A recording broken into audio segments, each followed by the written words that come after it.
Hi, good morning, guys. Welcome to Pandu English Academy. I am Bhagirath Godara with a new video.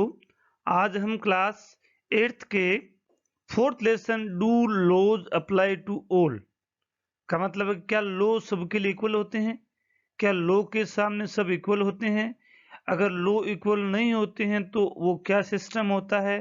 Law को equally treat करने के लिए government को क्या-क्या provisions करने पड़ते, इन सब की स्टडी आज इसी हम लेसन में करेंगे।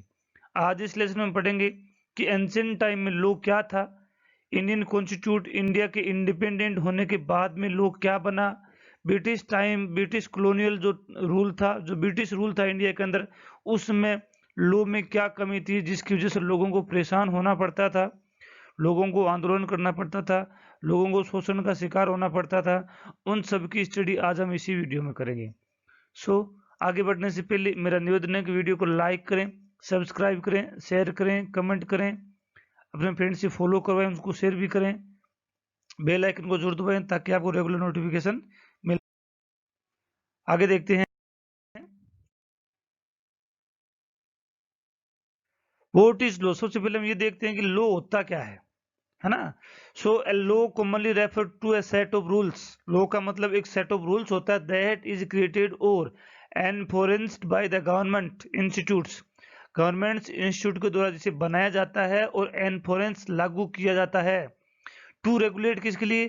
To regulate the behaviour and the law and order of the country. Country में लोगों के व्यवहार या उनके लॉ एंड ऑर्डर को मेंटेन करने के लिए गवर्नमेंट्स के द्वारा कुछ सेट ऑफ रूल्स बनाए जाते हैं जो सबके लिए इक्वल होते हैं। It treats everyone equally. ये एक लॉ का कंसेप्ट है कि लॉ सब लोगों को इक्वली ट्रीट करता है। Law is blind. आपने देखा होगा कि लॉ जो होता है ना, कानून जो तराजू को सिंबल जो होता है वो आंखों से अंधा होता है ना। So it has been variously it treats everyone equally. Law जो होता है सबको इक्वली ट्रीट करता है, मतलब लॉ इज ब्लाइंड होता है। आपको मैंने बताया है, आपने देखा हो कि एक तराजू ली हुई महिला खड़ी होती है जिसकी आंखों पे पट्टी बंधी हुई होती है, अभी पिक्चर में भी देख सकते हैं आप।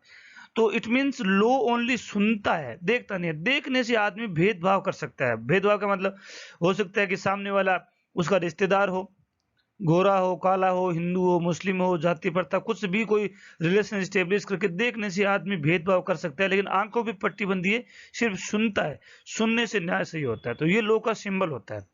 It has been variously described as the science and the art of justice. अब लॉ को है ना साइंस और आर्ट ऑफ जस्टिस कहा जाता है। मतलब लॉ साइंस वो चीज होती है जो फैक्ट टू फैक्ट चलती है, जो साइंटिफिक मैनर में चलती है, जिसके हैपन होने के कुछ रीजंस होते हैं, घटित होने के कुछ कारण होते हैं। तो लॉ जो होता है साइंस भी होती है और आर्ट भी होती है। आगे हम और पढ़ते हैं। अब Indian history of Indian law, India में जो प्रेजेंट में लॉ है वो यहाँ तक कैसे बना? क्या ये एक दिन में इस रूप में आ गया या इसको कुछ बनने में टाइम लगा? यहाँ जैसे आज प्रेजेंट में जो इंडियन कॉन्स्टिट्यूट बना हुआ है, इंडियन कॉन्स्टिट्यूट में जो लॉ बने हुए हैं वो परिपक्व अवस्था में कैसे पहुंचे, इसको हम पढ़ेंगे। देखते हैं। It is often believed that it was the British colonialists who introduced the rule of law in India। मतलब इंडिया में पहले क्या था, ब्रिटिश कॉलोनियल के आने से पहले इंडिया के अंदर जो था, अलग अलग राजवंश थे जो अपने शासन किया करते थे। उस समय जो लॉ थे वो सभी स्टेट्स के अलग अलग हुआ करते थे। एक यूनिक लॉ और ऑल ओवर द कंट्री के लिए किसी ने भी नहीं बनाया था। सभी लोग अपने क्षेत्र के लिए बनाते थे, जिसमें थोड़े बहुत अपने रिश्तेदारों के लगाव, कुछ अपने प्रिविलेज, उनके विशेष अधिकार भी उन्हें हुआ करते थे, है ना। सो ब्रिटिश कॉलोनियल के आने से थोड़ा लॉ इंडिया में लॉ हो जाता, जो लॉ था वो थोड़ा सिस्टमेटिक हुआ और पूरे देश के लिए एक लॉ बनने लगा। But the colonial law was arbitrary का मतलब उसमें थोड़ा भेदभाव की भावनाएं थी। क्या थी देखते हैं। One example of the arbitrariness that continued to exist as a part of British law is the Sedition Act of 1870। Sedition Act of 1870 था जिसमें जिस लॉ ने ब्रिटिश उसका पक्ष ले रखा था और जो इंडियन जो लोग थे उनके साथ में भेदभावपूर्ण नीति अपनाई जाती थी। जैसे कि कैसे, एनी पर्सन प्रोटेस्टिंग और criticising the British government could be arrested without a dual trial. जो कोई भी आदमी अगर ब्रिटिश पॉलिसी की अगर कोई विरोध करता है तो उसे अरेस्ट किया जा सकता था बिना कोई ट्रायल के, बिना कोई केस की सुनवाई के उसे जेल हो सकती थी ना। ऐसा सख्त कानून बनाया हुआ था जो कि बहुत ही भेदभावपूर्ण था। और this is the another law, this is the scene you are watching here is the scene of Jallianwala Bagh हत्याकांड, जहां पर शांतिपूर्ण सभा कर रहे लोगों के ऊपर ब्रिटिशर कमांडर डायर ने अपने सोल्जर से फायर करने का ऑर्डर दे दिया, जहां पर काफी लोग निर्दोष लोग बच्चे मारे गए। आपने देखा तो ये जो तरीका है ये एक आर्बिट्रेटरी लॉ है, भेदभावपूर्ण डिस्क्रिमिनेटरी लॉ हम कह सकते हैं। ऐसे लॉ नहीं माने जाते हैं, ये सिर्फ अपने स्वार्थ को सिद्ध करने के लिए माने जाते हैं। लॉ का एक ही थ्योरी होती है, लॉ का एक ही प्रिंसिपल होता है कि दैट कंसिडर एवरीवन इक्वल, जो सबको समान मानता है। That also consider the rights of the citizen, जो लोगों के अधिकारों की रक्षा करता है। तो यहाँ ऐसी कोई बात नहीं है, तो ऐसे कुछ भी हैं वो लॉ नहीं कंसिडर होते हैं। तो आगे हम और देखते हैं Indian nationalist and British law. अब उसके बाद में क्या हुआ, भारत में कुछ नेशनलिस्ट बने, राष्ट्रवादी नेता बने, जो देश के जो ब्रिटिश लोग के विरोध में आवाज उठाने लगे, राष्ट्रीय आंदोलन शुरू हुआ। उनका और ब्रिटिश लोग के बीच में क्या क्या संघर्ष रहा उसको हम पढ़ते हैं। Indian nationalists began protesting and criticizing this arbitrary use of authority by the British। अब ब्रिटिश के द्वारा जिस आर्बिट्री अथॉरिटी, जो पक्षपातपूर्ण जो कानून बनाने की जो शक्ति थी, उसका वो विरोध करने लगे। कौन? इंडियन लोग विरोध करने लगे। They also began fighting for greater equality and want to change the idea of law from the set of rules that were forced by to obey to law as a including idea of justice, है ना। British Indian जो लोग थे, British उस policy का विरोध करने लगे जिसमें उन्होंने दावा कर रखा था कि हमारे कानून लोगों के अधिकारों को सुरक्षा देता है, लोगों को इक्वलिटी प्रदान करता है। ये सब खोखले वादे थे और ग्रेटर इक्वलिटी और ज्यादा समानताओं की मांग करने लगे। कौन? Indian nationalist. आगे वो देखते हैं, these are some movements that was led by Indian nationalist, भारतीय राष्ट्रवादियों द्वारा ले जाया गया, लीड किया गया, जो मोर इक्वलिटी एंड फ्रीडम की डिमांड करते हैं, लॉ के अगेंस्ट में खड़े होते थे। आगे और देखते हैं, आर कॉन्स्टिट्यूट, उसके बाद में हमारा संविधान बना। हमारे संविधान में क्या था देखते हैं, with the adaptation of the constitute, हमारे कॉन्स्टिट्यूट के एक्सेप्ट करने के बाद में हमारा कॉन्स्टिट्यूट जो बना, और 26 नवंबर 1949 को जब कॉन्स्टिट्यूट को भारत ने स्वीकार कर लिया, भारत की जनता ने स्वीकार कर लिया, भारत में जब लागू हो गया, उसके बाद से this constitute served as a foundation on which our representatives began making laws for a country. इसी कॉन्स्टिट्यूट के आधार पर ही हमारे जो रिप्रेजेंटेटिव्स हैं, जिनको हम MP MLAs बना करके भेजते हैं, जिनको हम वोट देते हैं, वो इसी कॉन्स्टिट्यूट के आधार पर भारत की जनता के लिए लॉ बनाने लगे। The constitute has provided the power to our parliament to make laws for country, और हमारे कॉन्स्टिट्यूट ने हमारे पार्लियामेंट को यह अधिकार दिया है कि वो हमारे देश के लिए क्या बनाए, लॉ बनाए। Every year our parliament makes many laws and make amendment also, हर साल हमारे पार्लियामेंट कुछ नए कानून बनाती है और कुछ पुराने कानूनों में संशोधन भी करती है। आई थिंक ये भी आपको समझ में आया होगा। आगे देखते हैं, व्हाट डज इंडियन कॉन्स्टिट्यूट से, इंडियन कॉन्स्टिट्यूट लॉ के बारे में क्या कहता है, इंडियन कॉन्स्टिट्यूट के अनुसार लॉ क्या है। Indian the constituent assembly were agreed there should be no arbitrary exercise of power in the independent India। Indian constitute जो असेंबली थी, जो कॉन्स्टिट्यूट असेंबली जो थी, उसने ये क्लियर किया कि इंडिपेंडेंट इंडिया के अंदर कोई भी पावर की आर्बिट्री एक्सरसाइज नहीं होगी, कोई भी पावर का, कोई भी सत्ता का दुरुपयोग नहीं करेगा, सबके लिए इक्वल होगा। They initiated the several provisions in the constitute, they का मतलब है कॉन्स्टिट्यूट असेंबली, कॉन्स्टिट्यूट असेंबली के जितने भी मेंबर थे उन सभी लोगों ने अलग अलग प्रोविज, अलग अलग रूल्स लगा करके इनको और ज्यादा सशक्त कर दिया कि कोई भी आदमी, कोई भी नेता, कोई भी जो अथॉरिटी, कोई भी अधिकारी जो है इन अधिकारों का मिसयूज नहीं कर सके। that would establish the rule of law. इस एक rule of law establish हुआ. The most important of these was that all person in the independent India are equal before the law. उनमें सबसे important जो बात है वो ये है कि इंडिया के अंदर लॉ के सामने सब लोग इक्वल है. There is no discrimination on the ground of caste, religion, area of birth, language. No discrimination, all are equals. आगे और पढ़ते हैं हम. What does Indian law say? Indian law क्या कहता है? In the law can't discriminate between person on the basis of the religions, caste, gender, language, area. किसी के आधार पर भेदभाव नहीं किया जा सकता.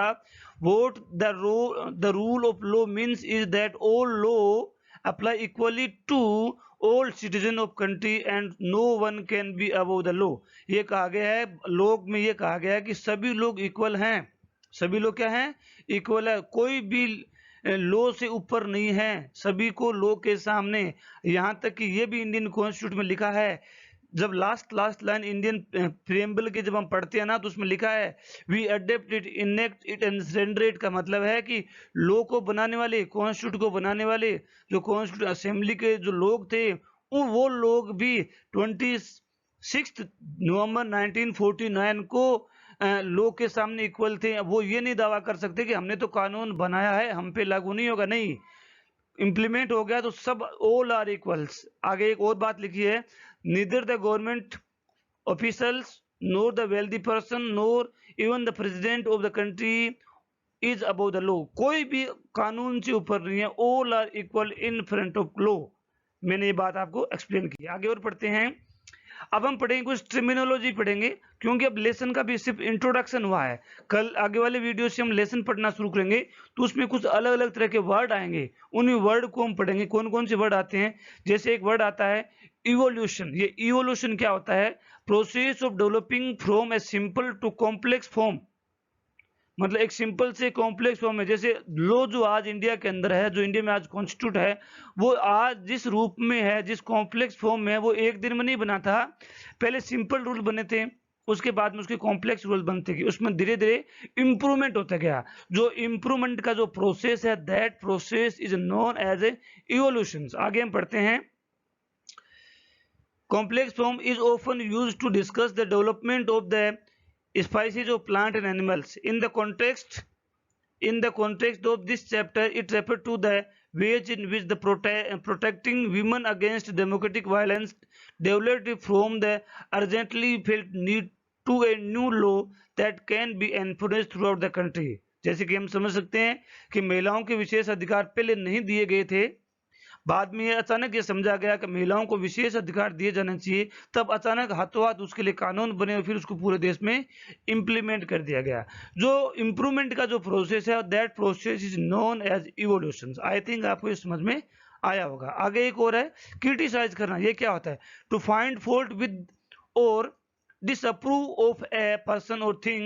In the context of this chapter, it refers to citizens finding fault with the functioning of the government. Criticise का मतलब है कि जब भी आप इंडियन कॉन्स्टिट्यूट, इंडियन लॉ के अंदर कोई भी आपको कोई डिफिकल्टीज मिलती है, आपको कोई डिस्क्रिमिनेशन मिलता है, तो आप उसकी आलोचना कर सकते हैं. आपको ये आलोचना करने का अधिकार है. दैट इज से टू क्रिटिसाइज करना. आगे हम पढ़ते हैं. सेडिशन, हालांकि पहले आए थे, सेडिशन के हम पढ़ लेते हैं.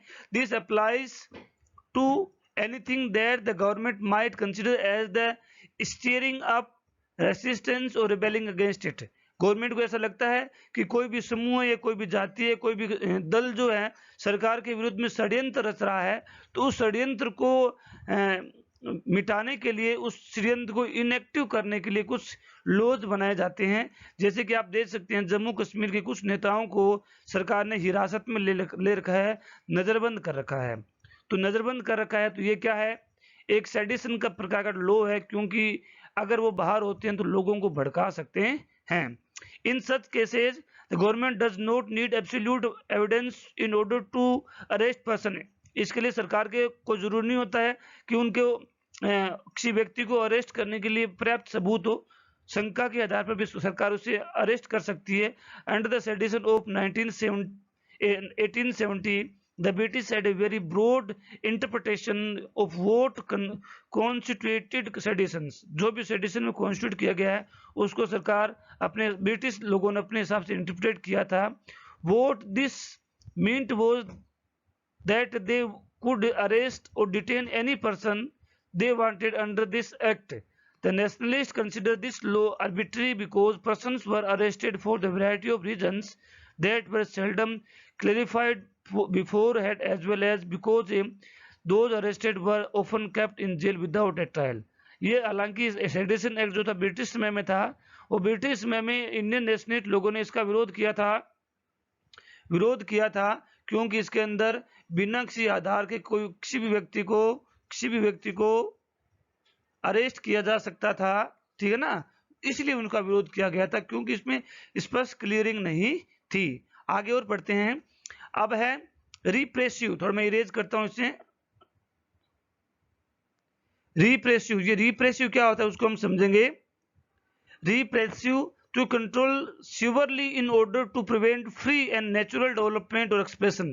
कोई नेचुरल डेवलपमेंट एक्सप्रेशन को रोकने के लिए, कंट्रोल करने के लिए जो अथॉरिटी जो ऑथराइजेशन काम में लेती हैं उसे रिप्रेसिव कहते हैं. जैसे कि in the context of this chapter it refers to laws that brutally control persons, जो लोगों को कंट्रोल करती है, and often prevent them from exercising their fundamental rights including rights to speak और असेंबली. जैसे बोलने की, भाषण की आज़ादी, इकट्ठे होने की आज़ादी, सभा करने की आज़ादी, इस तरह के अधिकारों को कई बार सरकार कंट्रोल कर सकती है. ये कहलाता है रिप्रेसिव. आगे और देखते हैं. आई थिंक ये सब चीज़ें आपको समझ में आई होगी. यदि वीडियो अच्छा लगा हो तो लाइक करें, सब्सक्राइब करें, शेयर करें, कमेंट करें. मेरे इस चैनल पर क्लास 6 से 12 तक SST और इंग्लिश के सभी लेसन्स के वीडियोस विद क्वेश्चन आंसर आपको मिलेंगे.